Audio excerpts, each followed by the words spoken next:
이어서 아동학대 유형에 대한 부분으로 학대에는 여러 가지 형태가 있습니다. 그래서 아동에게 신체적으로 상해를 입히는 거, 성적으로 학대하는 거, 심리적으로 학대하는 거, 아동에게 적절한 음식을 주지 않는 거, 의학적 치료를 하지 않는 것 등이 포함이 되고요. 이런 유형을 크게 신체적인 학대, 정서적인 학대, 성적 학대, 방임 및 유기로 구분을 하게 됩니다.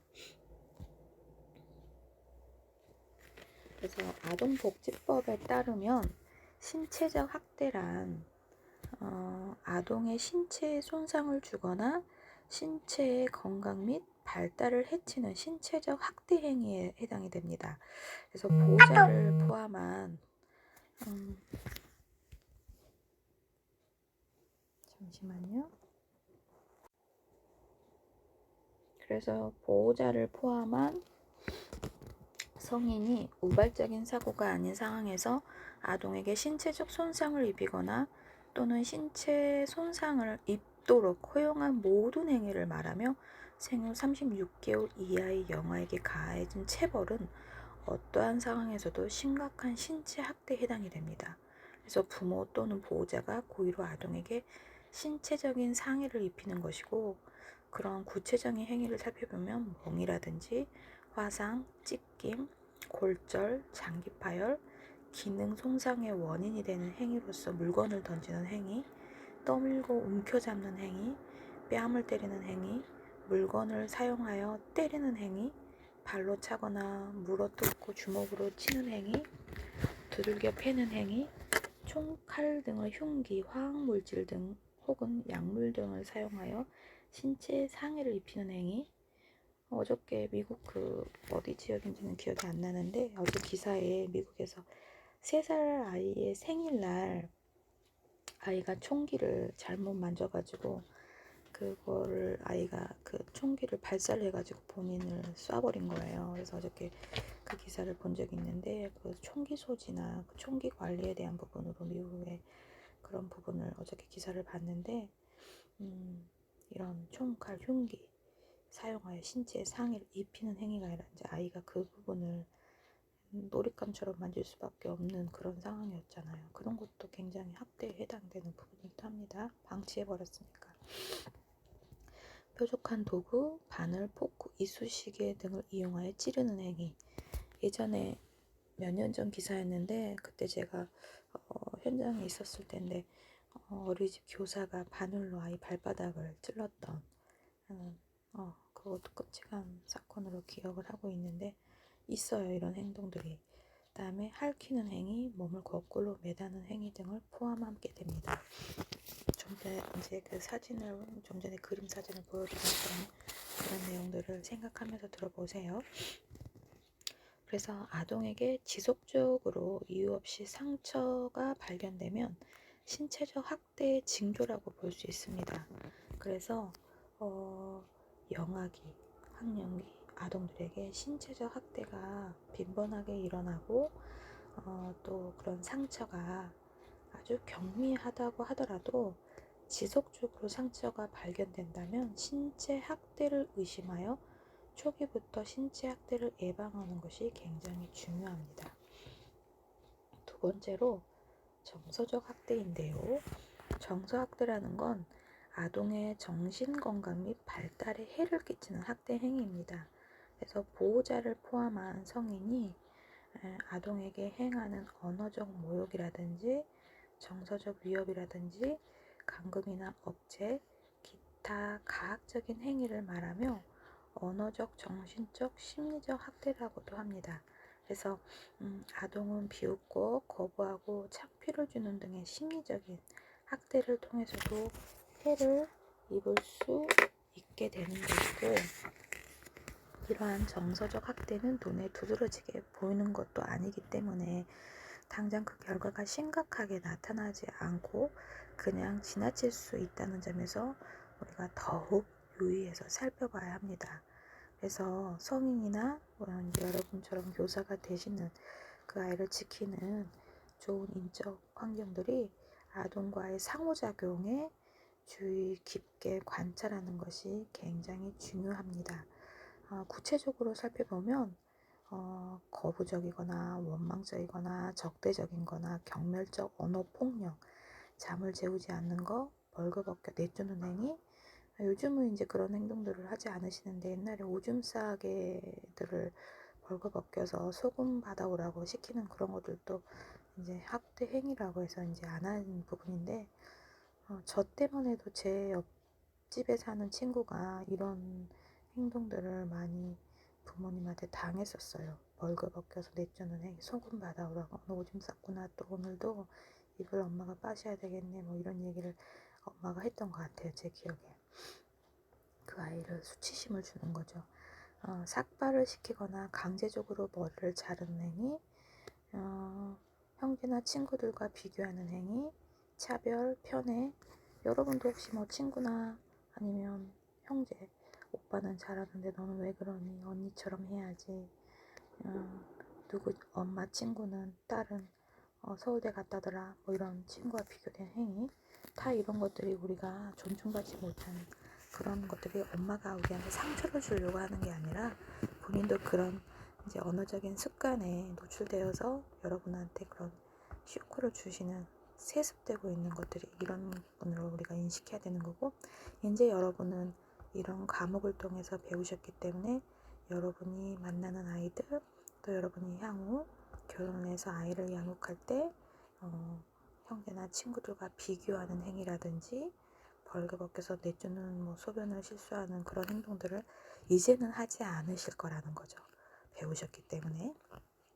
그래서 아동을 시설 등에 버리겠다고 반복적으로 위협하거나 짐을 싸서 내보내는 행위.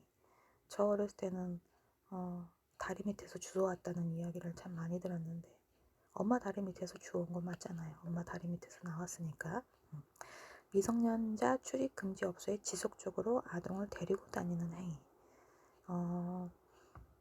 돈을 벌어 오라고 위협하거나 아동이 나이에 적절하지 않은 과도한 일을 시키는 행위. 보호자의 종교행위 강요, 다른 아동을 학대하도록 강요하는 행위, 아동으로 하여금 정서적인 불안이나 갈등 상황에 놓이게 하는 행위 등이 여기 포함이 됩니다. 그래서 정서적 방임, 또 정서적 학대의 한 유형이기도 하고요. 그래서 정서적인 방임은 부모나 보호자가 아동의 심리적 요구에 관심이 없거나 전혀 반응적이지 않는 것을 말합니다. 그래서 부모나 보호자가 아동의 요구를 무시하기 때문일 수도 있고, 또 다른 한편으로는 아동의 요구를 전혀 인식하지 못하기 때문일 수 있습니다. 그죠? 무심한 거죠. 관심이 없는 거죠, 결국은. 아동을 안아주거나 아동과 대화를 나누거나 감정을 나누는 것 같은 정서적 자극이 결핍이 되면은 아동의 발달 지체를 초래하게 됩니다. 그래서 이제 2차 세계대전 이후에 보육시설에서 자란 아동의 양지적 이제 그런 물리적 환경에서 성장했음에도 불구하고 발달 지체를 보인 이유 중에 하나가 따뜻한 그런 반응, 상호작용, 스킨십, 그런 정서적 자극의 부족인 것으로 이제 밝혀졌던 연구들. 아마 여러분 수업 시간에, 다른 수업 시간에 그 원숭이 실험, 그러니까 원숭이가 사료를 주는 철로 되어 있는 것과 사료는 주지 않지만 따뜻한 천으로 되어 있는 인형에게 가서 안기는 그런 그 양질의 물리적 환경과 또 그 보육시설에 자란 아이들이 발달 질체를 보인다라는 부분에 대해서 그런 동영상이 있는데요. 혹시 보셨을 거라고 믿고 그런 부분들이 정서적인 자극이 부족했기 때문에 발달 지체를 보인다는 이야기였고요. 세 번째로 성적 학대는 아동복지법에서 아동에게 음란한 행위를 시키거나 이를 매개하는 행위, 아동에게 성적 수치심을 주는 성희롱 등의 성적 학대 행위가 이에 해당됩니다.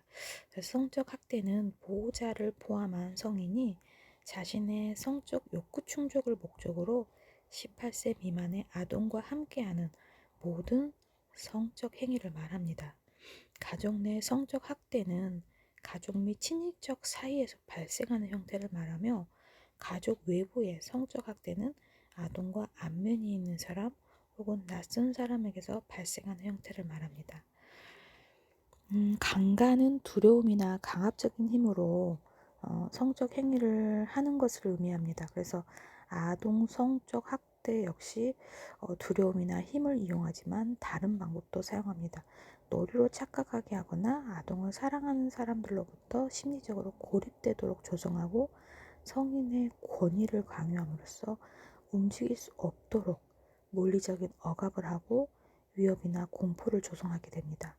그래서 그런 예를 구체적으로 살펴보면 성적 유희, 성기 및 자위행위 장면의 노출, 포르노 비디오를 아동에게 보여주거나 포르노물을 판매하는 행위, 그다음에 관음증 등의 행위, 성기 삽입, 성적 접촉, 강간 등과 같은 접촉 행위, 아동 매춘이나 아동 매매 등의 행위.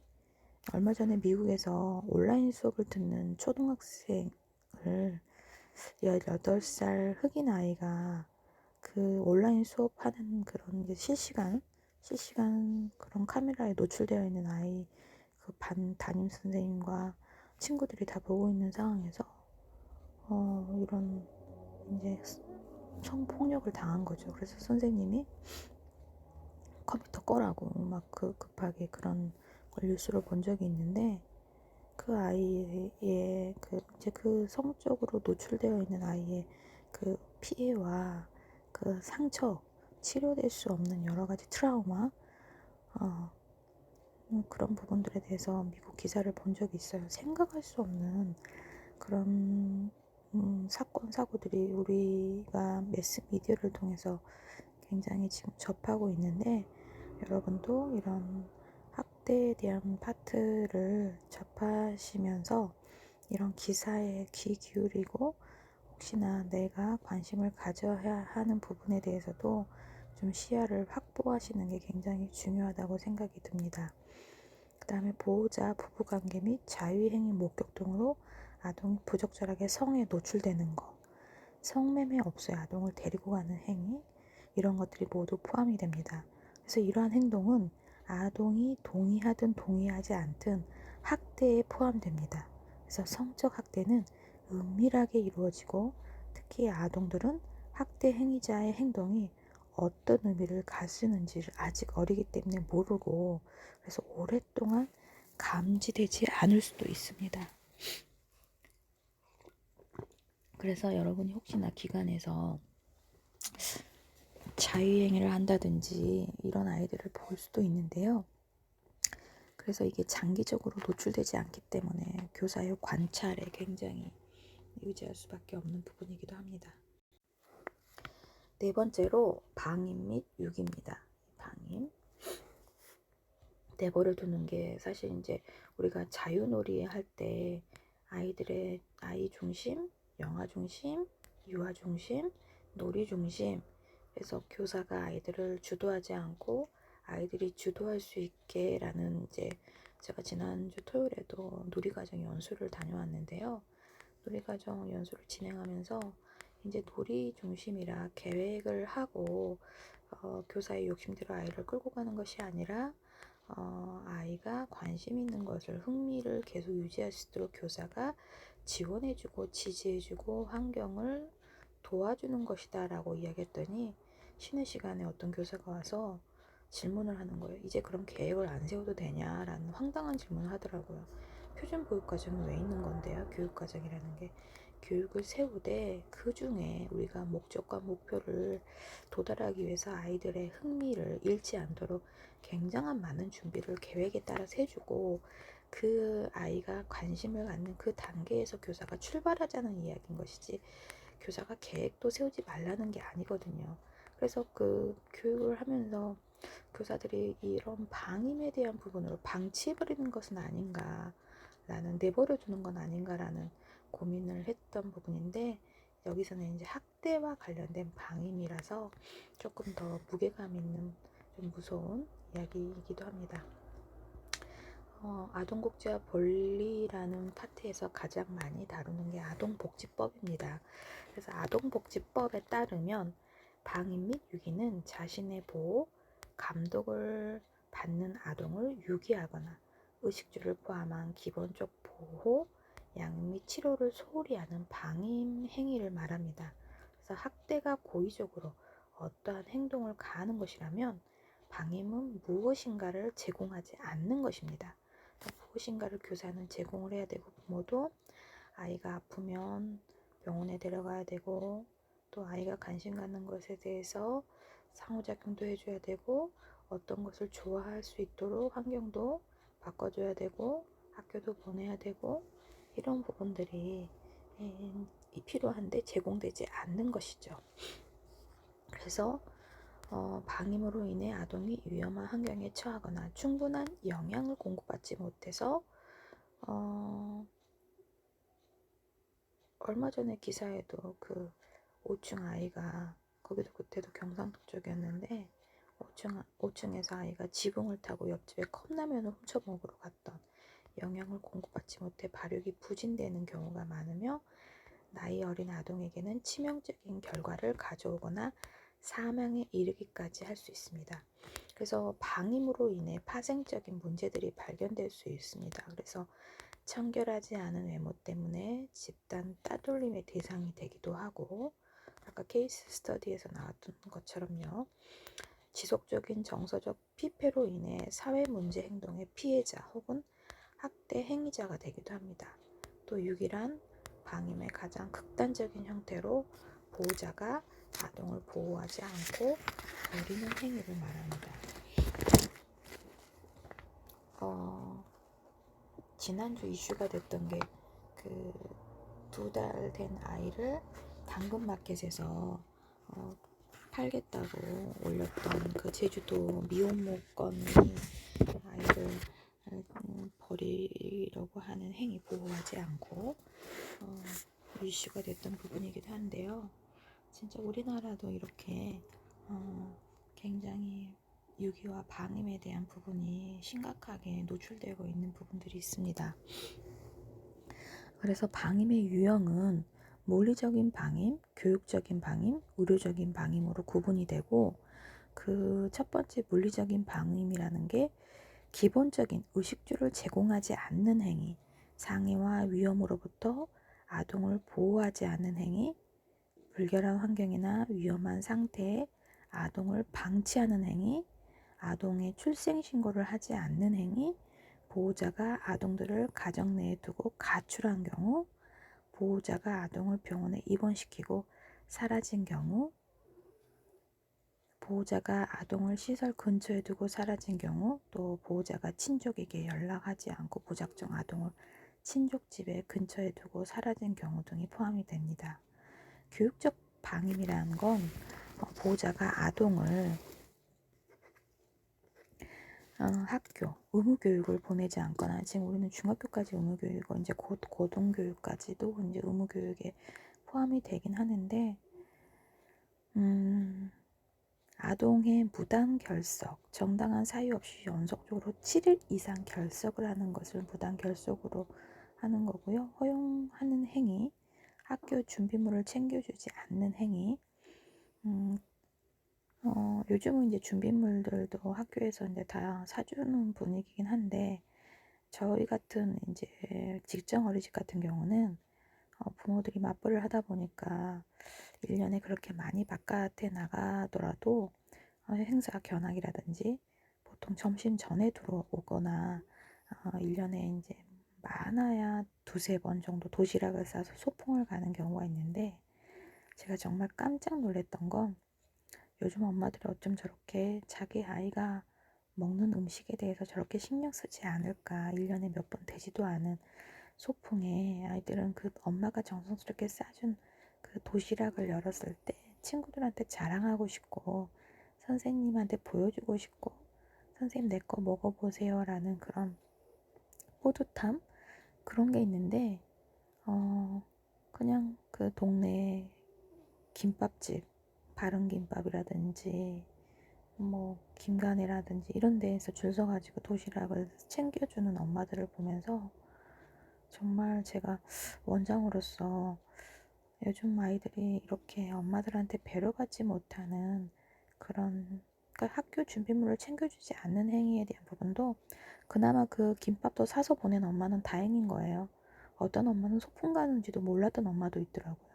그래서 저희 교직원용 김밥을 아이가 부끄럽지 않게 조그마한 도시락을 또 따로 준비해가지고 도시락을 담아가지고 마치 엄마가 싸준 것처럼 그래서 나중에 이제 아이는 분명히 엄마한테 가서 뭐라고 했겠지만 그 엄마가 이제 전화가 오겠죠. 제가 깜빡 잊어버렸다. 뭐 이런 변명을 하긴 하겠지만 담임교사가 분명히 안내를 하는데 왜 모를까요? 준비물을 챙겨주지 않는 행위. 그래서 그렇게 이제 그 김밥을 챙겨주지 않는 엄마들에 대한 부분이 있을 수 없는 일이 아니라 한두 명씩 있더라고요. 요즘 엄마들이.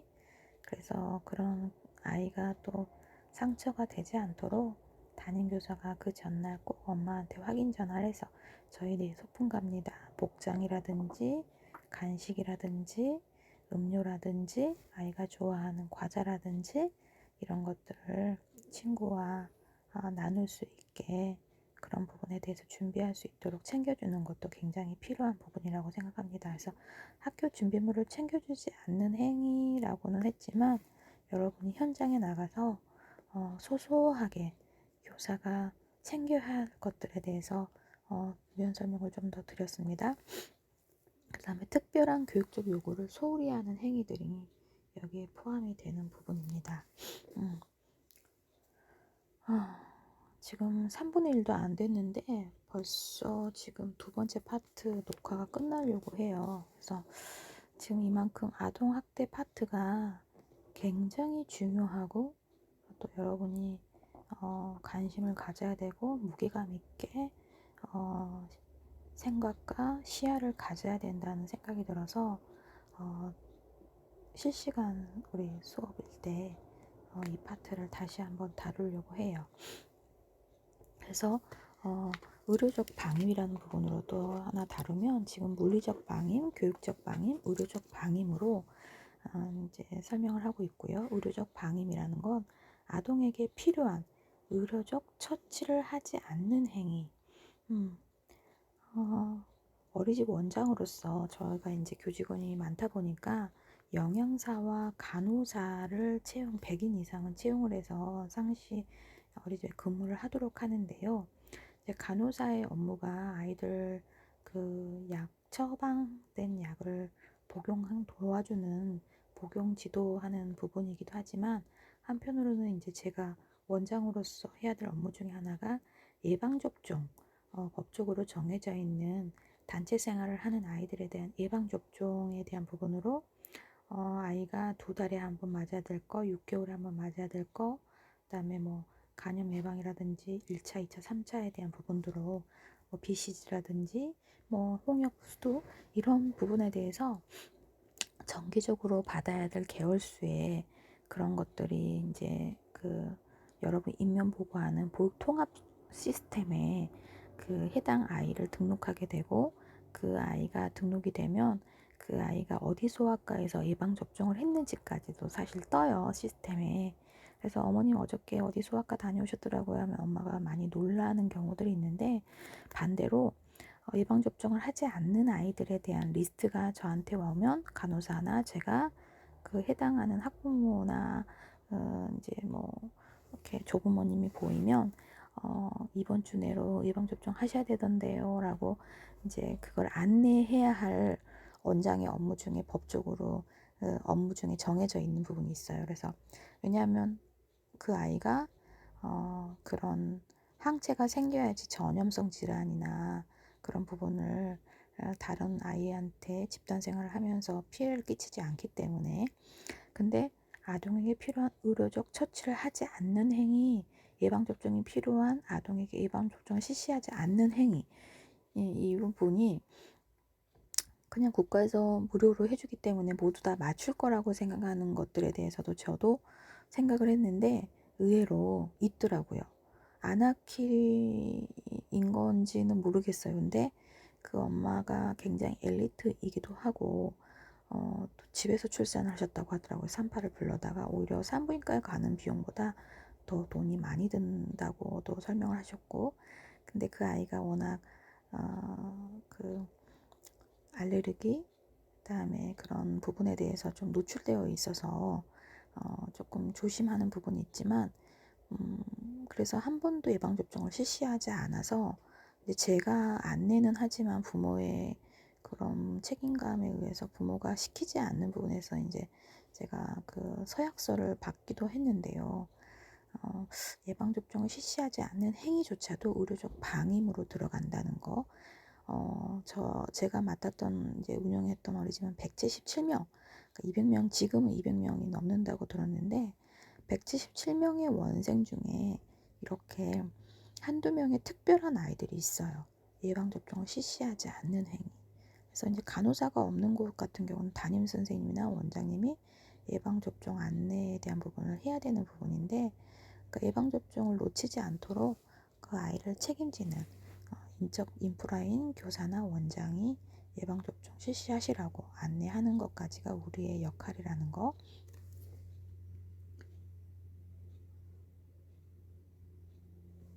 장애 아동에 대한 치료적 개입을 거부하는 것들이 포함이 됩니다.